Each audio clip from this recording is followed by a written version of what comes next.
আজকে আমার অনেক একটা আনন্দময় দিন আপনাদের সাথে শেয়ার করব। রাসূলুল্লাহ সাল্লাল্লাহু আলাইহি সাল্লাম বলেছেন, যে ব্যক্তি লা ইলাহা ইল্লাল্লাহ বলবে একদিন না একদিন এই কালেমা অবশ্যই তার উপকারে আসবে, যদিও ইতিপূর্বে তাকে কিছুটা শাস্তি ভোগ করতে হবে। এই হাদিস হযরত আবু হুরায়রা রাদিয়াল্লাহু থেকে বর্ণিত। আসসালামু আলাইকুম, আমি বাংলাদেশি ব্লগার মায়া বলছি ঢাকা থেকে। আপনারা সবাই কেমন আছেন? আশা করি আল্লাহর রহমতে ভালো আছেন। আমিও আপনাদের বোন ভালো আছি। তো আজকে ভিডিওটা আমি সকাল থেকে শুরু করলাম। এখানে আমি ওই যে বাঁধাকপি আছে, পাতাকপি বলে, ওই পাতাকপিটা দিয়ে আমি একটা পিঠার রেসিপি করব। তাই ভাবলাম আপনাদের সাথে শেয়ার করি। তো আমি এখানে প্রায় চিকন চিকন করে সবগুলাকে কেটে নিয়েছি আর একটা আলু দিয়েছি। তারপরে এখানে সবগুলো মশলা নিয়ে আমি এখানে এনেছি। এখন আমি লবণ দিয়ে আগে ভালো করে এগুলাকে নরম করে নিব, কারণ এগুলা নরম না করলে আবার পিঠাগুলা খেতে ভালো লাগে না। তো আমি এক এক করে এখানে সবগুলা মশলা দিয়ে দিয়েছি আর আপনাদেরকেও দেখিয়ে দিচ্ছি কোনটার পরে কোনটা দিই। আগে লবণ দিয়ে ভালো করে মেখে নিতে হবে, তারপরে একটা একটা করে সবগুলো দিতে হবে। এখানে আমি গোলমরিচের গুঁড়া, আদা, রসুন, জিরা, তারপরে আবার মরিচ, হলুদ সবগুলো দিয়ে, টমেটো দিয়ে, আবার টমেটো সসও দিয়েছি। ভালো করে মেখে নিয়েছি। তারপরে এখানে আমি চাউলের গুঁড়া দিয়েছি, কারণ এটা মুচমুচে থাকার জন্য চাউলের গুঁড়াটাই লাগবে।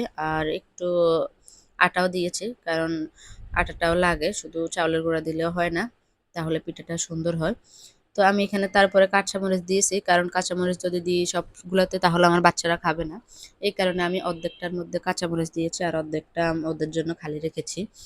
তো এখন আমরা খাবো মরিচগুলা আর ওদেরকে আমরা মরিচ ছাড়াই দিব। তো আমি এখন মরিচগুলাই আগে নিচ্ছি, কারণ আপনাদের ভাইয়াকে আবার বানিয়ে দিলে ও খেয়ে আবার দোকানে চলে যাবে। তো আমি এখানে পিঠাগুলা ভেজে নিচ্ছি মচমচা করে ভেজে নিলে সস দিয়ে খেতে অনেক ভালো লাগে খেতে। তো আমি আজকে বলছি আমার একটা আনন্দময় দিন। আসলে আজকে আমার জন্মদিন। আমরা আসলে জন্মদিন সেলিব্রেটই করি না, কারণ এগুলা করলে নাকি অনেক গুনাহ হয়। এই কারণে হয়তোবা আগের দিন বা পরের দিন ওর বাবা ওদেরকে আনে একটা কেক খাওয়াই দেয়। তো আমি তো বড়, আমার আর কি কেক খাওয়াবে। এমনিতে আমার কাছে ভালো লাগে। আর ভালো লাগার থেকেও বেশি খারাপটাই লাগে, কারণ এতগুলা বছর আমরা পার করেছি। আল্লাহ আমাদেরকে যে কারণে পাঠিয়েছে আমরা হয়তো এগুলা করি নাই। আমাদেরকে ইবাদত করার জন্য এই দুনিয়াতে পাঠাইছে। আর আমরা তো দুনিয়া নিয়ে ব্যস্ত থাকি। দুনিয়া, সংসার, ছেলে-মেয়ে, বাচ্চা এগুলাকে নিয়ে আমরা ব্যস্ত থাকি। এটার জন্যই চিন্তা হয় আরকি। একটা, একটা দিন করে আমাদের জীবন থেকে চলে যাচ্ছে। আমরা কি করেছি আমাদের এই জীবনে? কি নিয়ে আমরা যাবো আল্লাহর কাছে? তো দেখেন আমি ওখানে পিঠাগুলো ভেজে নিয়েছি। তারপরে এখানে আমি কিছু বাজার নিয়ে এসেছি। এগুলো এখন দেখাতেছি। এখানে ২ রকমের চানাচুর এনেছি। আগে তো প্যাকেট আনতাম। এখন ভাবছি দেখি এগুলা কেমন হয়। একটা দোকান থেকে পাইকারি, এখানে আমি সবগুলা কিনি সবসময়। তো এখানে আমি সবগুলা জিনিস নিয়ে এসেছি একটা, একটা করে বের করে। আমার ছেলে বলছে বড় চানাচুর খাবে, মেয়ে বলছে ছোট চানাচুর। তো আমি এই কারণে দুভাবে কিনেছি। আর এখানে লুডুসের মসলা কিনেছি। আর একটা নুডলস কিনেছি। আর কোনো সময় তো এগুলা কিনি নাই। দেন দোকানদারে বলছে, আপু এগুলা নেন, এগুলা নিলে ভালো লাগবে। সবাই এগুলো স্টিক নুডলস এগুলো নিচ্ছে। তো আমিও দেখছি আজ আসলে খেয়ে দেখি কেমন হয়। তো এই কারণে আমি নুডলসের মসলা কিনে নিয়েছি আলাদা, কারণ নুডলসের মসলা ছাড়া তো আর ভালো লাগে না। তো যাই হোক দেখি রান্না করলে কেমন লাগে। ভালো লাগলে আবার আনবো, না হলে আর দরকার নাই। যেটা আমার মুখে ভালো লাগে না সেটা আর আমার দ্বিতীয়বার আনি না। আর দেখেন এখানে আমি নান রুটির ডোটা ঠিকমতো করে নিচ্ছি। কারণ ২ ঘন্টা ১ ঘন্টা আগে যদি এগুলো ভিজিয়ে রাখে তাহলে ফুলে ডাবল হয়ে যায়। তাই এই কারণে আমি একটু আগে এগুলা ডোগুলা গুলে রাখছি। তো এখানে আমি চিনি দিয়ে দিয়েছি ১ টেবিল চামচ। তারপরে একটু মজা হওয়ার জন্য এখানে গুঁড়ো দুধ দিয়েছি। আর ময়দা দিয়ে আমি এই নান রুটিটা বানাইতেছি।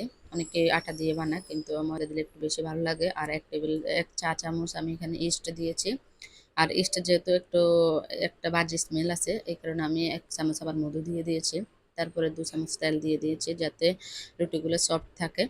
তো আমি এখন এই শুকনো উপকরণগুলোকে একটু ভালোভাবে মিশিয়ে নিব। আমি লবণটা আগে দিই নাই, এখন লবণটা দিয়েছি।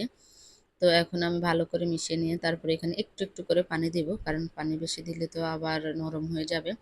তো আমি একটু, একটু করে এগুলোকে আমি মেখে নিচ্ছি ভালো করে। তারপর আমি এগুলোকে ঢাকনা দিয়ে রেখে দিব রেস্টে থাকার জন্য। আর ওইদিকে আমি চিকেন ভাজবো, বারবিকিউ করব, ওগুলাকে আমি মেখে তারপর রেস্টে রেখে দেব, যাতে বিকেলে ভাজলে অনেক মজা হয়, ভিতরে মশলাগুলো ঢুকে।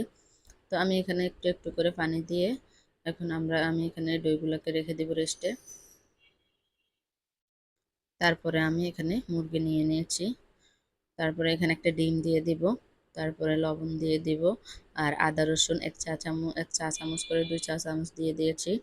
তারপরে এখানে আমি জিরার গুঁড়ো দিয়েছি, কারণ এখানে মশলা আমি একটু কমই দিয়েছি, যেহেতু বারবিকিউ মশলা আছে এখানে সবগুলাই মশলা।